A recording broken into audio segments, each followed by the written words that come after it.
东海大学的女学生和公车来弄死。台中市长罗秀燕则承诺讲，要伫10天内，甲台中1300个驾驶员总调转来搁做教育训练。结果，这个企业客运又搁有司机逆向驶蛇形危险就路。企业客运是提出着行车记录器来驳回，讲司机当时是为着要来闪手机，才会来逆向。嘛因为东海大学的女学生和公车弄死的这个事件，互人想起着35年前的往事。讲即摆的汽机车强制险，都是35年前，嘛是东海大学的学生用性命换来的。你看，很夸张哎，这不检举吗？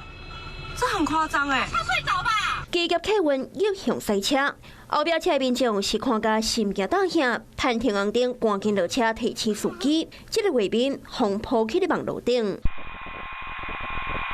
企业客运调动刚会敢死去，强调司机是为着要闪随落来手机，才会切车道。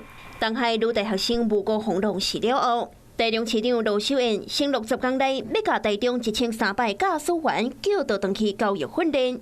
昨日，企业客运又搁互民众看到驾驶乌白切车道。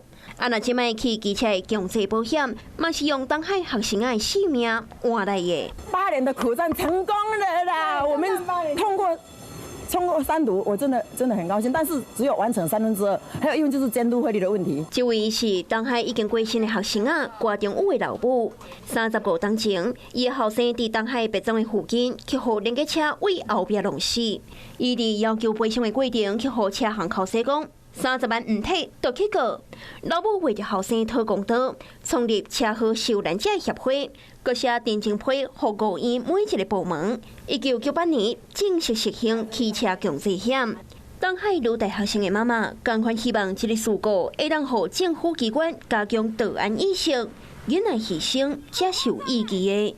企业客运伫事发了后的一举一动，嘛将会放大检视。